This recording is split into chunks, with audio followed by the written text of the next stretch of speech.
तो अभी हमने ये देख लिया रेस्ट क्या है, मोशन क्या है और स्टडी ऑफ मोशन क्या है।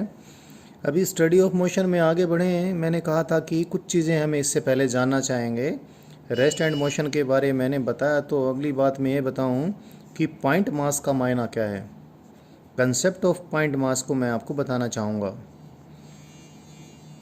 अगर किसी ऑब्जेक्ट ने जो डिस्टेंसेस ट्रैवल करने हैं मोशन के दौरान, if they are much much greater than the size of the object, तो पूरे ऑब्जेक्ट को हम एक छोटा सा पार्टिकल, एक पॉइंट कंसीडर कर सकते हैं।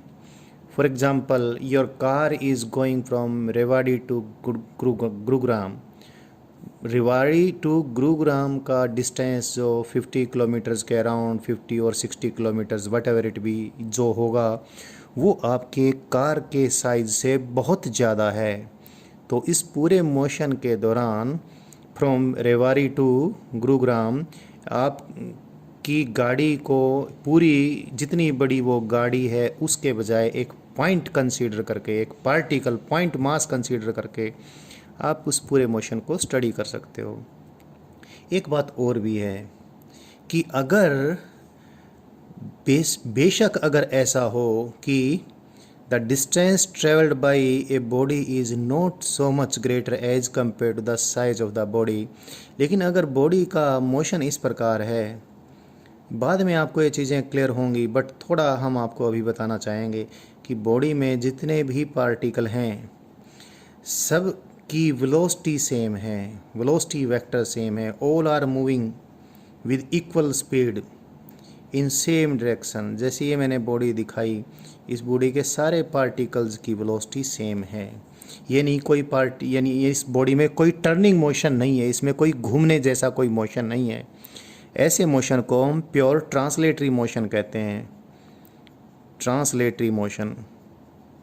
तो ट्रांसलेटरी मोशन के स्पेशल केस में भी बेशक बॉडी बहुत ज़्यादा डिस्टेंस ट्रैवल नहीं कर रही हो, बेशक बॉडी बड़ी हो, but if all the particles of the body are getting same velocity, are getting same displacement vectors in same time, so instead of studying the motion of all the particles of the body, we just choose any one, किसी भी एक particle को choose कर लें और उसके motion को study कर लें, तो पूरी बॉडी का मोशन ही स्टडी हो जाएगा।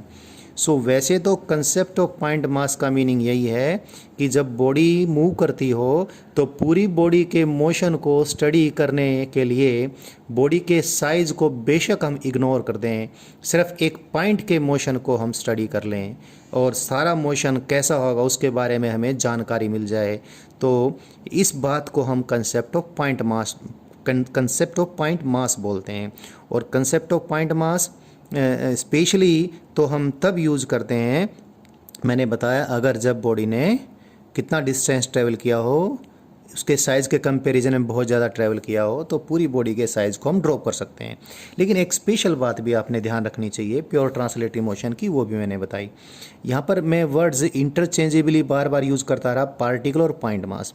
एक्चुअली पार्टिकल क्या है, पॉइंट मास का एक फिजिकल एनालॉग है। यानी कोई पॉइंट है तो फिजिकली वो कैसे एग्जिस्ट करेगा, वो जो मूविंग हमारे पास जो मैटर के फॉर्म में कैसे फिजिकली एग्जिस्ट करेगा, एक पार्टिकल के रूप में। तो पार्टिकल वर्ड भी मैं यूज़ कर सकता हूँ या पॉइंट मास भी वर्ड मैं यूज़ कर सकता हूँ। सो कंसेप्ट ऑफ पॉइंट मास मैंने आपको बता दिया, बट एक चीज़ आप ध्यान रखना, अपने दिमाग में ये बात अभी से डाल लेना कि हम जब एक्चुअल बॉडीज़ के मोशन को स्टडी करेंगे तो इसका मायना ये नहीं है कि हमेशा पॉइंट मास कंसेप्ट को यूज़ करके ही पूरी बॉडी के मोशन को हम स्टडी करके ये कह देंगे जी हमें तो सब कुछ पता चल गया। नहीं, बहुत बार, अक्सर ऐसा, बल्कि बहुत बार क्या ऐसा होगा ही होगा कि हमने पूरी बॉडी के सारे उसके सेपरेट पार्ट्स के मोशन को भी स्टडी करना पड़ सकता है। लेकिन वो सारा कुछ तब होगा जब हम मोशन की स्टडी और ज़्यादा आगे समझते चले जाएंगे और ज़्यादा टूल्स डेवलप करते चले जाएंगे। अभी पॉइंट मास की बात करनी ज़रूरी है। अभी हम इसको कर लें, पूरी बॉडी के मोशन को स्टडी करने के बजाय एक पार्टिकल के मोशन को स्टडी करना सीख लें। एक और बात, जब हम पूरी बॉडी के मोशन को स्टडी करेंगे तो भी तो हम उसके अलग अलग पार्टिकल्स के मोशन को ही तो स्टडी करेंगे। तो हमें सबसे पहले एक पार्टिकल के मोशन को स्टडी करना आ जाए, एक पॉइंट मास के मोशन को स्टडी करना आ जाए, तो फिर पूरी बॉडी के मोशन को भी हम स्टडी कर लेंगे, चाहे बेशक से ट्रांसलेटरी मोशन ना हो।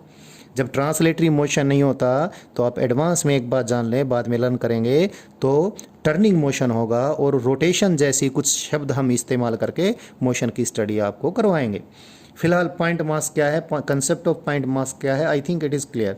अभी मैं आगे और प्रोसीड करूं उससे पहले ये भी बता दूं, हालांकि उसका जिक्र मैं कर चुका पहले, कि मोशन कितनी प्रकार का हो सकता है, how many types of motion can be there. तो टाइप्स ऑफ मोशन की मैं बात करूं तो बड़ी आसान सी बात है। हो सकता है चलती हुई बॉडी एक स्ट्रेट लाइन में ही ट्रेवल करे, से the motion is along a straight line. जिस भी किसी स्ट्रेट लाइन में मोशन है, उस स्ट्रेट लाइन के अलोंग या एक्स एक्सिस कंसीडर कर लें, उस स्ट्रेट लाइन पे ही कहीं आप ओरिजिन ऑफ कोऑर्डिनेट्स सपोज कर लें। One thing I forget telling you, but I told you something but I didn't emphasise that. उसको मैंने एम्फेसाइज नहीं किया लेकिन बताया है, या यूँ कह लीजिए, चलो मैंने नहीं बताया है। मोशन की स्टडी में पहली बात पोजीशन टाइम रिलेशनशिप है, और पोजीशन टाइम रिलेशनशिप के लिए पोजीशन डिटरमाइन करने के लिए आप कोई रेफरेंस पॉइंट लेंगे, यानी कोई ऐसा पॉइंट लेंगे जहाँ से पोजीशन मेजर करेंगे। जिस पॉइंट से आप पोजीशन मेजर करेंगे उसको हम ओरिजिन ऑफ पोजीशन कहते हैं। ओरिजिन ऑफ पोजीशन मतलब जिस जगह पे हम किसी पॉइंट के एक्स वाई जेड कोऑर्डिनेट 0 लेंगे, तो हम ओरिजिन ऑफ पोजीशन तो चूज करेंगे ही, उसके बाद ही हम ये कह पाएंगे कि कब बॉडी की पोजीशन क्या थी और कब बॉडी की पोजीशन क्या थी। अब आगे बढ़ते हैं हम। ओरिजिन ऑफ पोजीशन हम कहीं भी ले सकते हैं, यानी रेफरेंस फ्रेम हमारा कहीं भी हो सकता है, कोई भी ऑब्जर्वर तो स्टडी कर सकता है। लेकिन जब हमारे ऊपर ये स्टडी करना और हमने यूजफुल तरीके से इजीली स्टडी करनी है, तो अगर तो ऐसी सिचुएशन में ओरिजिन ऑफ पोजीशन और रेफरेंस फ्रेम हम मोस्ट ईजी वन कंसिडर करते हैं। हमारा मकसद सिर्फ मोशन का अध्ययन करना है और ये चीज़ें हमने सिर्फ डिटरमाइन करनी है। तो वो स्टडी जितनी आसान हो, जितनी इजी हो, उतना ही अच्छा है। और मोशन की स्टडी में सबसे पहली बात, क्योंकि हमें चलती हुई वस्तु की पोजीशन कैसे बदलती है यह बताना पड़ेगा, तो ओरिजिन ऑफ पोजीशन तो लेना ही पड़ेगा। अभी स्ट्रेट लाइन के ऊपर मोशन हो रहा है, बॉडी इधर उधर नहीं डेविएट हो रही, तो ओरिजिन ऑफ पोजीशन मैं यहाँ मानूँ या यहाँ मानूँ, या फिर भारत के प्रधानमंत्री का निवास स्थान पे कहीं किसी पॉइंट को मैं ओरिजिन ऑफ पोजीशन मानूं, या फिर कहीं और किसी मंदिर की चोटी पर मैं ओरिजिन ऑफ पोजीशन मानूं, उसके बजाय जिस स्ट्रेट लाइन पर मोशन हो रहा है उस स्ट्रेट लाइन पे ही किसी पॉइंट को मैं ओरिजिन ऑफ पोजीशन कंसीडर कर लूँगा। तो ये मैंने ओरिजिन ऑफ पोजीशन कंसीडर कर लिया। और क्योंकि बॉडी इस स्ट्रेट लाइन के अलोंग ही मूव करती है, तो मैं एक्स डायरेक्शन इधर, वाई डायरेक्शन इधर और जेड डायरेक्शन इधर, ऐसे कुछ भी लेने के बजाय, और पार्टिकल के बार बार तीनों कोऑर्डिनेट बताऊं उसके बजाय, क्योंकि एक्स वाई जेड में से 2 डायरेक्शंस तो हमेशा ही हमारी मर्जी की होती हैं, तीसरी क्रॉस प्रोडक्ट के रूल के अनुसार निकालनी पड़ती है।